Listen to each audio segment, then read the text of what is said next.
This is David Tulis. I do thank you for giving me just a minute of your time. I argue that you should love your neighbor and buy local. Near is better than far, small than big, and simple than complex. Make sure you tune in to Marie Mott tomorrow at 11. She is on every day at 11 o'clock, Marie Mott, making the argument today that local economy is the way through which we will solve many problems that cannot be solved by legislation or expecting good things from other people in faraway places. I argue near better than far, small than big, simple than complex. And in the footnotes, 5-point type in Helvetica font, personal is better than corporate and physical than abstract. We're brought to you by Nuganomics.com. And I want to ask a question to you, my listener. Is it possible that much of what we understand as policing and law enforcement operates outside the law? I have made the argument that it does, and that we have to have Sheriff Jim Hammond and David Roddy in Chattanooga and Robert Simpson in Red Bank and even the chief of police here in East Ridge need to understand the limits of the transportation law, particularly, which is Title 55 in the Tennessee Code annotated. And I argue that the law itself, the way it's structured in compliance with the U.S. Code in Title 49, the Transportation Code, must be applied to commercial use of the roads and cannot be applied to private use. And because there's a gap there between enforcement and the law, we have people in uniform who, I would say, harass Hispanic, particularly Hispanic and African-American and minority and poor travelers on the road using a statute called the Exhibit on Demand statute. Now, I'm going to ask an attorney about this question, and here is the statute.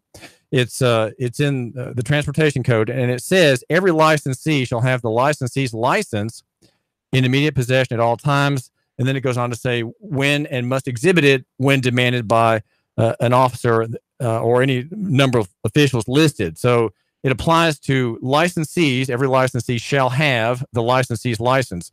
Now, to consider this question with me, to kind of ruminate on it, I have here Victor Olivencia, who is an attorney here in East Ridge. He is office not too far from our studio, and he's 49 years old, a former avionics technician with the U.S. Navy, and married with 2 children. His wife is Andrea Cribben. She is an attorney also, and a magistrate here in Hamilton County in juvenile court. So, Hector, what do you make of this law that I would say is used very frequently against people who are here traveling the roads freely from Guatemala, Honduras, Mexico, Colombia?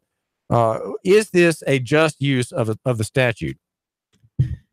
Whenever you look at specific to the law, is actually mentioned the licensees. The licensee is the person who possesses a license. That means everybody who drive in the state of Tennessee should be able to travel and use and drive in the state of Tennessee. Nevertheless, what is a licensee is what we have to go to. A licensee is a person who possesses a license. That means a license from one of those countries that you just mentioned. Can they use their license in Tennessee to be able to drive in our state? The answer to that is what is awkward. That means, yes, if you go and the police officers stop a person from Guatemala, they have a driver license, and they from Guatemala, and they actually provide the driver's license from Guatemala. Would that comply with the law? I will say yes, it's compliant with the law. That means they're driving without a license. If we go straight to the law, no, they're not driving without a license. Well, the Tennessee statute doesn't recognize anywhere that I've read licenses from other states unless there's some kind of international license. So I think the reference here is to a valid American license to be carried and exhibited on demand. What if the person has no license at all? Okay, just has nothing. I will say the state of Tennessee recognizes licenses from other countries or states.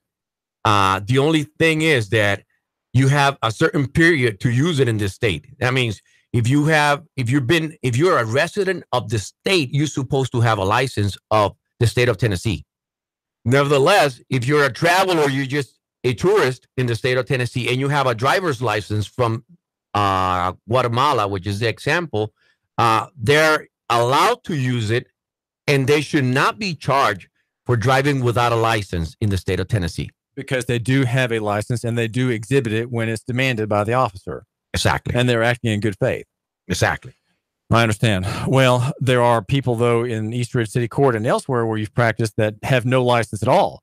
So they've never been licensed. I've met several people in Chris Helton's court here in City Court in East Ridge who just never had one. I'm thinking of Omariel Woods, who's an African-American, Tiffany McGuinn, who had one and lost it years ago, and some defendants, they just never had a license. So how can that statute reach to that person's legal situation? In that case, if they're not a resident of the state, they shouldn't be required to have a license, I will say. Nevertheless, because the problem here is when you profile the person, do you have a license or not? Why are you requesting a license? Are you required to have a license of the state? That means you will have to do a lot of questioning, a lot of questions to be able to get that answer. I don't know if the police officers is the one who should be getting that information. Well, the statute says that if you're a licensee, you have to give your license to the officer of the state, county, or municipality, except where the licensee was previously deposited in a court case. So there are many peace officers who have the authority to ask that question. But the assumption, though, is that the person who has it is involved in transportation in some way, because this is Title 55, the transportation statute.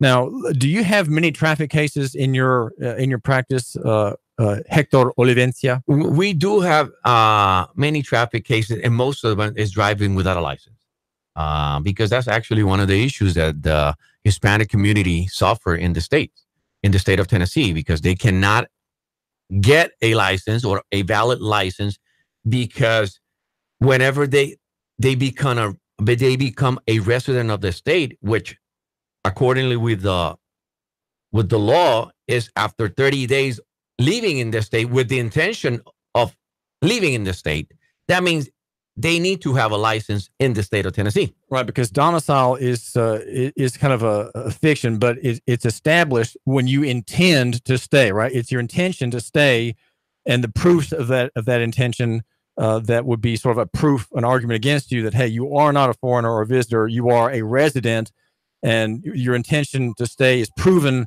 by, let's say, utility bills, opening a bank account at a local bank, etc. Right? Definitely. This is David Toulis, and we're talking with Hector Olivencia. We're going to ask about his practice. And caller, what's on your mind? I'm so glad you have an attorney on to settle this. And I have a second question with a follow-up, if you can let me do that. Go ahead. There was a plethora of court decisions, Supreme Court decisions of the states and federal regarding driving as opposed to traveling. So what happened in the meantime where, and I think this could be the problem, David, is that, courts actually think they make law, and lawyers think the courts make law, and they don't. The legislature makes the law. The Constitution is clear on that. All the court is supposed to do, and correct me if I'm wrong, is look at a rule regulation statute and put it up against the federal or state constitutions to determine its validity. If any of it or all of it in part is constitutional, if not, you throw the part out that isn't, or the whole thing. But the courts certainly have no authority to make law. But I think the problem is when judges render a decision, they say, oh, that's case law, so no, it's no longer traveling, it's driving. And if that's the case, we have no Constitution. We're in the Wild West. If the written word doesn't mean anything, and I want to go back to my original point, where it was a clear distinction between traveling and driving. To drive meant to drive horses for profit and gain. It was all profit and gain. And it's clear that traveling is going from point A to point B in your personal conveyance, whereby the state cannot regulate you. It would be a violation of freedom. First of all, your freedom to travel under the common law, which goes back to 1215. Certainly 1492 in this republic. But so I want to know where does the system believe they can do that? That's number one. And my second point is, excuse me, I'm about to lose my voice, but go ahead. Make a question. Where does the jurisdiction come from?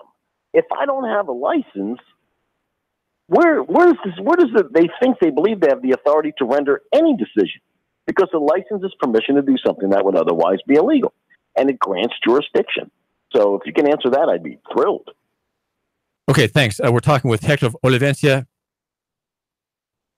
Okay, we have to separate that question in few parts. First of all, are the first part is, are the courts are allowed to make laws? Definitely not. And I think it is correct that the legislature is the one who's supposed to take care of that. Nevertheless, it is the court responsibility to explain the law, or to, if there's no, if the legislature were not clear enough, they will put the boundaries until where that law will provide and will cover. And that's the problem there. When the court has says that you need to have a driver's license to drive in the state of Tennessee, is because there's another place in the law, in the statute, that has actually said who are required to have a license.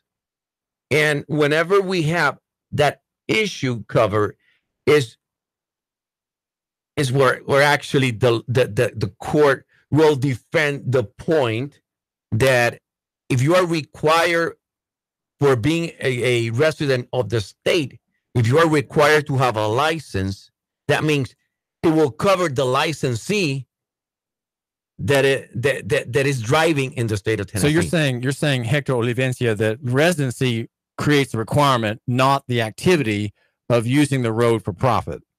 I will agree with that statement. Okay, and you're saying that, and you're saying that because why? Okay. This is David Hillis. What's on your mind? Thanks for joining you really didn't answer my question. First of go all, ahead. If a law isn't clear, it's void for vagueness. The court should never have to explain to anyone what it means. It's the void for vagueness doctrine. That's a cop-out that the courts use and attorneys have sucked onto. But you didn't answer my question. It's about definition. And it appears since the fascists, the police state, whatever you want to call them, the occupiers, can't legally change the law. They try to change the meaning of the words. You know, I was involved in a court case dealing with Federal Reserve notes, where the court said that Federal Reserve notes are valued in dollars and you can accept them. The problem is they're not in existence because the notes are promised to pay money. So it's a big scam. Why are you falling into that with using the term driving? I'm talking about the difference between driving and traveling, and how someone who is traveling in their conveyance for not for profit and gain, how they can be compelled to go to the state for permission to do something they have a God-given right to do. Okay, well, Hector, how do you answer that question? Okay, definitely traveling is a right, and there's nothing the state can do to avoid that. But in order to establish certain boundaries to use a license in the state, they have to do something. I agree that sometimes they overstep to try to make it easier in the flaws of the legislature to actually clarify everything as it used to. Because if we say the licensees are the person who's supposed to have the license. No, who have the license. Who have the license, yes. Right, not supposed to, but who actually have one. And they supposed to have it in their possession. That means the law would not be able to actually make it work if the court. In other words, the statute does not reach the Hispanic immigrant who doesn't have a license. Is that what you're saying? Because it doesn't. This law is supposed, David, because the 14th Amendment guarantees everyone equal protection of the law. Whether you're a citizen and not a citizen, a free man, whether you just dropped from space, if you're on American soil or under American jurisdiction, you're entitled to equal protection of the law. That's period. Doesn't matter. You don't have to be a citizen. So in that equal protection, I'm going to go back to my original point. is either you're required to have a license or you're not. And I'm going to give you the big example I like to give people who want to regulate gun ownership. If we were dealing with freedom of speech, would this be tolerated? Would we need the court to interpret speech? Because there is no limit on speech. You can say whatever you want, but if your action causes a damage, that's where the limit comes in. So, it says Congress shall make no law regarding speech or expression, not one, not a half law. So if they make any law regarding speech, or let's say driving a motor vehicle or traveling with a motor vehicle. Well, motor vehicle is the commercial usage, Mike. Mike, motor vehicle is a car or truck in commerce that has been converted for the use in commerce into a motor vehicle, according to the law.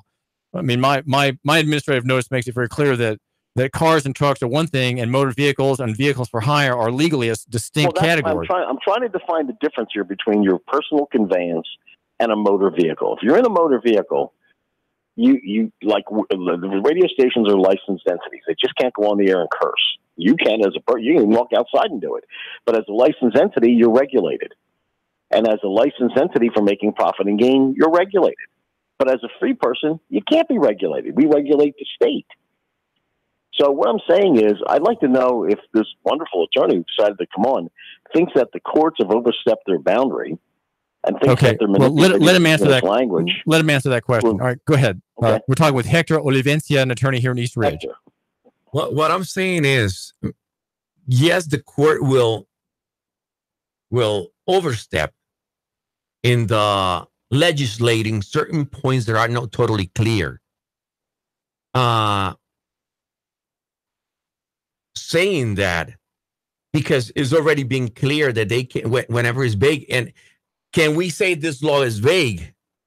If we say that the licensee, or it is not clear to say who's supposed to have the license. Well, it says the exhibit on demand statute applies only to licensees. It says every licensee shall have the licensee's license. So that can't apply to someone who's a non-licensee, whether it's me without a license or an immigrant or a poor person, someone who's just doesn't have any commercial activity and travels on the road without that. So we're really talking about jurisdiction, Hector. I'll give you an example. In 1980, I did a junk title. I got rid of my driver's license, registration, insurance, and I drove on the road without a tag. The purpose they get pulled over.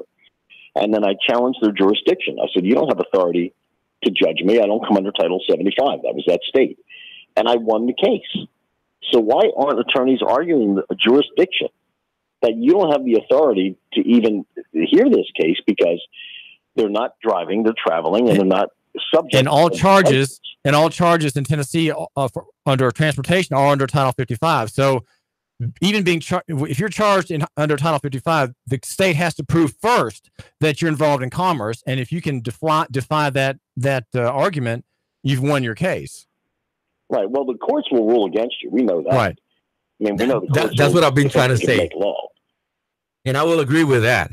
Is something that the court will go against us. The decision will be against us.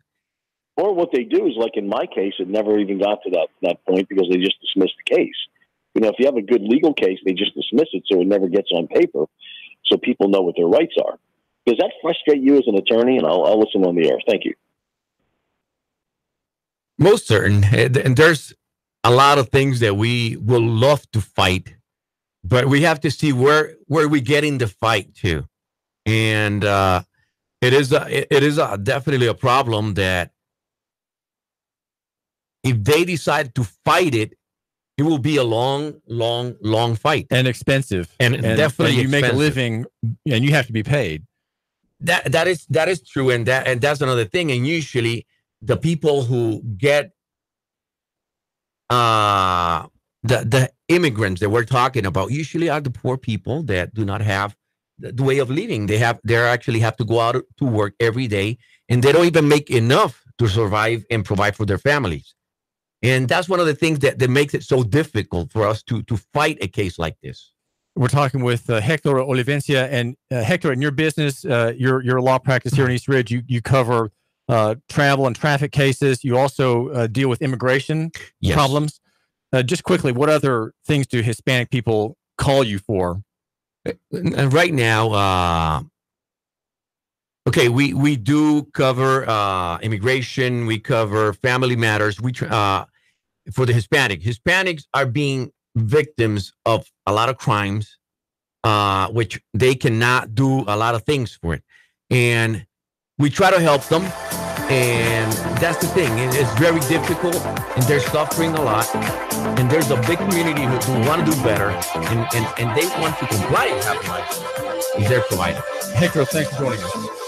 Thank you for having us. This is David Toulis. We're chatting with Hector Olivencia, an attorney here in Eastridge, handles newcomers to the country and their legal problems. David Toulis, I've got some important messages now. David Toulis. 3, 2, 1.